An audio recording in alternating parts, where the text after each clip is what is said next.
بسم اللہ الرحمن الرحیم۔ السلام علیکم پیارے دوستوں شام غریبہ کیا ہوتی ہے؟ اس شام کو کیا کام سر انجام دیا جاتا ہے؟ اور رات گئے امام بارگاہ میں لائٹ بند کر کے شیعہ مرد و خواتین کیا کام کرتے ہیں؟ کیا یہ درست ہے کہ شیعہ مرد و خواتین شام غریبہ پر جنسی عمل کرتے ہیں؟ شام غریبہ کی حقیقت جاننے کے لیے آپ سے گزارش ہے کہ ہماری آج کی ویڈیو آخر تک لازمی دیکھیں۔ ویڈیو کو لائک اور چینل کو سبسکرائب کرنا ہرگز نہ بھولیں۔ تو آئیے چل کر موضوع کا باقاعدہ آغاز کرتے ہیں۔ محرم الحرام قریب آتے ہی کئی قسم کے سوالات سننے کو ملتے ہیں کہ جن سے انسان حیران رہ جاتا ہے۔ انہی میں سے ایک سوال یہ ہے کہ شام غریبہ کیا ہوتی ہے؟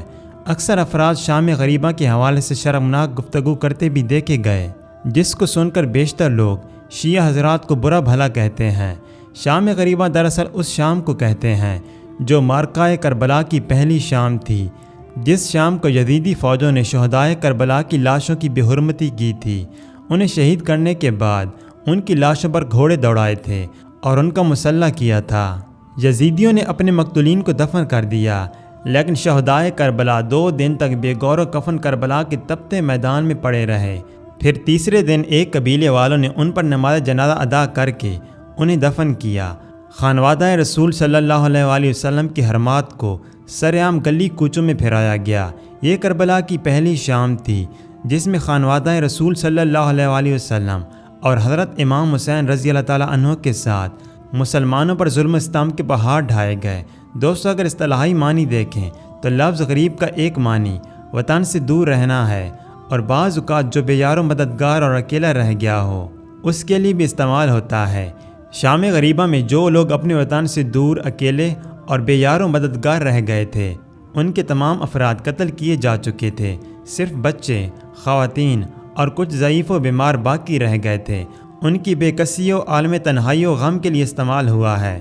اصطلاح اور فارسی زبان کے مرثیے میں روز عاشور کے سورج غروب ہونے اور اس رات کی سوگواری کو کہا گیا ہے۔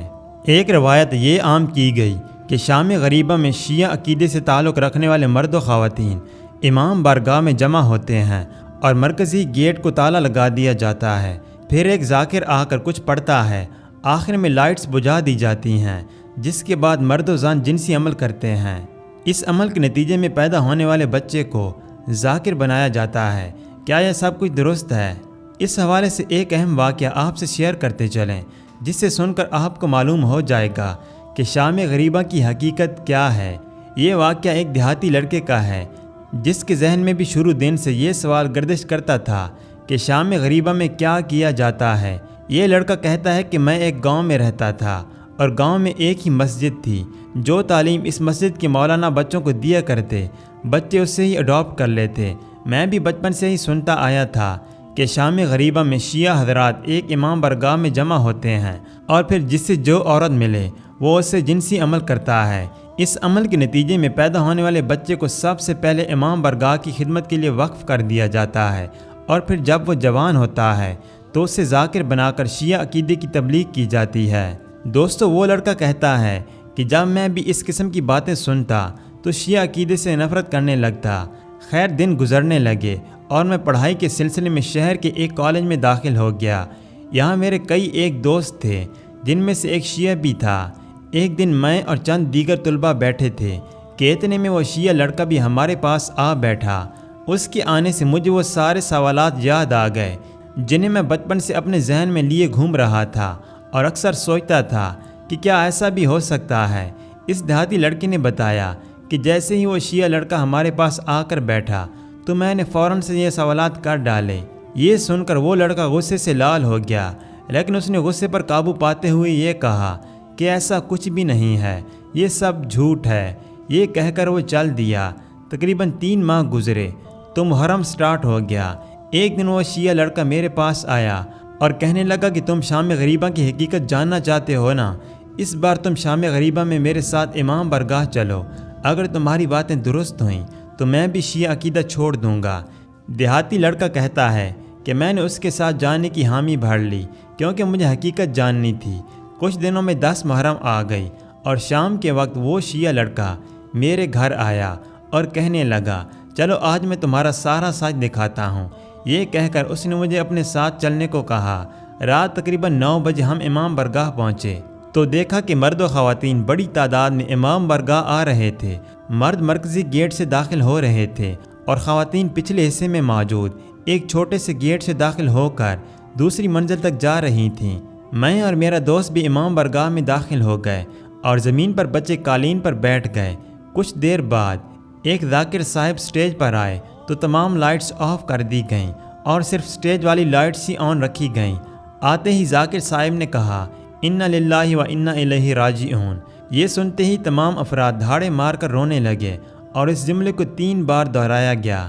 دوستو، وہ دیہاتی لڑکا کہتا ہے کہ میں اس صورتحال کے لیے تیار نہ تھا، تاہم کچھ دیر بعد ذاکر نے کہا کہ آج امام حسین علیہ السلام شہید ہو گئے۔ آل رسول صلی اللہ علیہ وآلہ وسلم کو یزیدیوں نے لوٹ لیا اور ظلم و ستم کی انتہا کر دی۔ نبی زادیاں دشمن کے نرغے میں ہیں جن کو قید کیا جا چکا ہے۔ یہ سن کر امام برگاہ میں موجود ہر شخص رونے لگا اور گریہ و زاری کی آوازیں بلند ہوتی گئیں۔ اپنی آپ بیتی بتانے والے اس دیہاتی لڑکے نے بتایا کہ اس ذاکر کا ہر جملہ میرے سینے میں خنجر کی طرح پیوست ہو رہا تھا اور مجھے معلوم ہی نہیں پڑا کہ کب میری آنکھوں سے بھی آنسو جاری ہو گئے۔ ذاکر کہہ رہا تھا آج صبح ماؤں کے پاس بیٹے تھے مگر اب شام غریباں ہیں اور اب وہ بیٹے نہیں رہے۔ دیہاتی لڑکا کہتا ہے کہ میرے رونے کے ساتھ ساتھ ہچکیاں بھی بن گئیں۔ اتنے میں میرے شیعہ دوست نے گلے لگا کر کہا یہ ہوتی ہے شام غریباں، یعنی غریبوں کی شام۔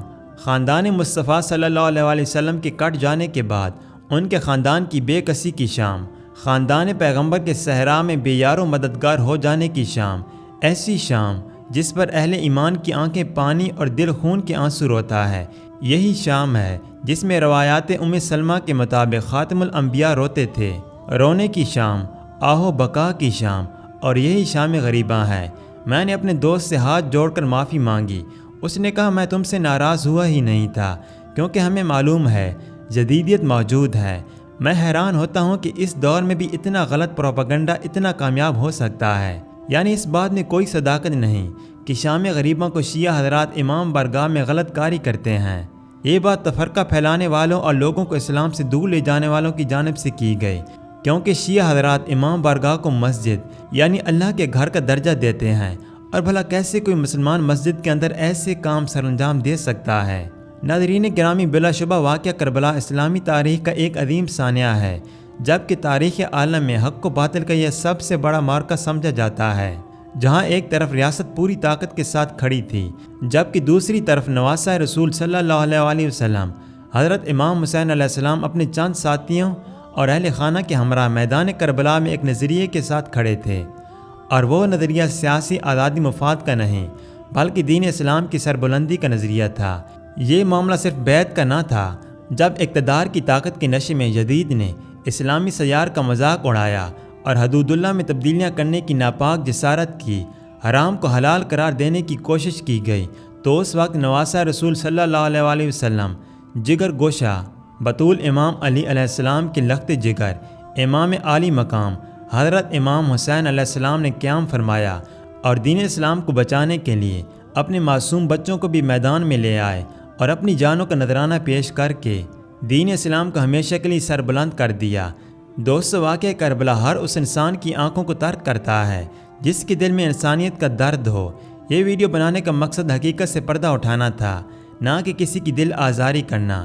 بے شک ہمارا مذہب اسلام ہے اور ہم آپس میں بھائی بھائی ہیں، اس لیے ہماری آپ سے بھی گزارش ہے کہ شیعہ سنی یا کسی فرقے میں بڑھنے کی بجائے ایک اچھا مسلمان بننے اور دین اسلام کی صحیح معنوں میں پیروی کریں۔ جی تو دوستو، یہ تھی آج کی ویڈیو کیسی لگی کمنٹ کر کے ہمیں ضرور آگاہ کیجیے گا۔ مزید ایسی ویڈیوز دیکھنے کے لیے ہمارے چینل کو سبسکرائب کر لیجیے۔ آج کے لیے بس اتنا ہی، ملتے ہیں نئی ویڈیو کے ساتھ، تب تک کے لیے اللہ نگہبان۔